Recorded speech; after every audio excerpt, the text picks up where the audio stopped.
Bon matin tout le monde, bienvenue à Santé Équilibre, mon nom est Marie-C.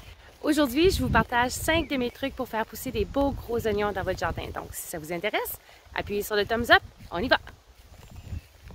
On est présentement dans mon lit d'oignons. Premièrement, je vais vous dire que je ne suis pas l'experte en jardinage. J'ai eu beaucoup de difficultés avec les oignons dans les 2 dernières années et cette année, je crois avoir trouvé le truc. Donc, pour cette raison, je voulais partager avec vous ce que j'ai découvert. Premier truc. Dans le passé, j'utilisais des ensembles d'oignons et j'ai découvert que des ensembles d'oignons, c'est un oignon de 2e année. Donc, ce qui veut dire qu'il a poussé pendant 1 année et ensuite de ça, on l'achète au magasin et on le plante dans notre jardin.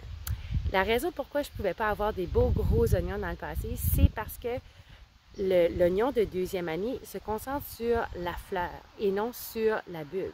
Donc, je recevais des oignons environ la grandeur d'une balle de golf. C'est certain que pour cuisiner, ça prend beaucoup de petites balles de golf. Cette année, ce que j'ai fait, c'est que j'ai commencé mes plants de la graine à l'intérieur de la maison. Et les plants ont devenu magnifiques. Ce serait mon premier truc pour vous. Mon deuxième truc serait de vraiment faire attention aux mauvaises herbes.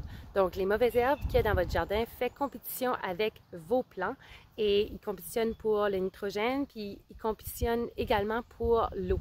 Donc, plus de mauvaises herbes que vous avez dans votre jardin, plus petit sera vos oignons. C'est très important de désherber son jardin très régulièrement. Mon troisième truc, je plaçais de l'engrais dans mes oignons, dans mon lit d'oignons, en me disant que c'est une bulbe, ils ont besoin d'avoir des belles racines pour grandir, etc. Après avoir fait un peu de recherche, j'ai réalisé que j'avais besoin de nitrogène. C'est le nitrogène qui va permettre à la plante d'avoir une belle bulbe. Un des trucs les plus importants que j'ai réalisé cette année, on doit dégager la terre qui a tout le tour de l'oignon, comme ceci. Puis exposer la bulbe. Ici, vous voyez, l'oignon est en train de se former. Dans le passé, j'avais la terre jusqu'ici. Ça ne permettait pas à la bulbe de pouvoir grandir. Donc, ceci m'a permis d'avoir des plus gros oignons cette année.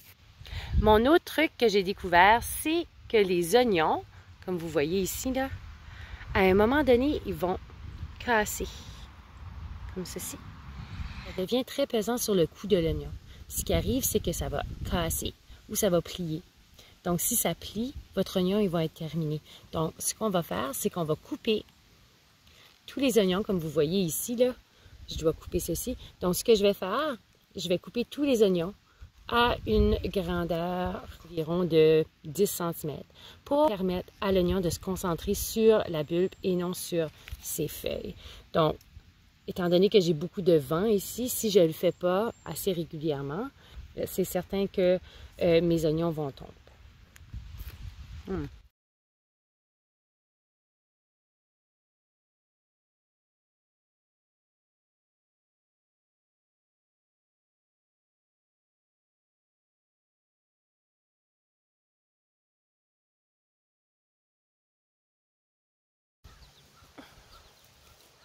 À ce moment ici, c'est un bon moment pour désherber. J'ai appris quelque chose récemment. C'est que chaque tige que vous voyez est une rondelle d'oignon à votre oignon. Donc, on peut voir, je ne sais pas si vous pouvez voir ceci, non. Donc, si vous regardez ici, 1, 2, 3, 4, 5, 6, 7, 8. Donc, j'ai en ce moment 8 rondelles à mon oignon. Je trouvais ça très intéressant. Vraiment loin d'être une experte en jardinage. C'est seulement ma 3e saison, mais je suis définitivement une experte à apprendre de mes erreurs. Donc, c'est pour cette raison que je vais partager des vidéos parce que je me dis, si je peux sauver du temps et de la recherche à d'autres gens, ben, j'aurais au moins partagé cette certaine connaissance que j'avais pas dans le passé.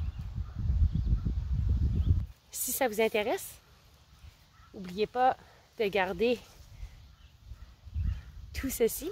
On pourra certainement faire d'autres projets avec ceci. On va déshydrater des oignons verts, on va tenter de faire de la poudre d'oignon et on va aussi faire du pesto. Donc si ça vous intéresse, c'est pas seulement du jardinage, il va y avoir beaucoup de cuisine aussi.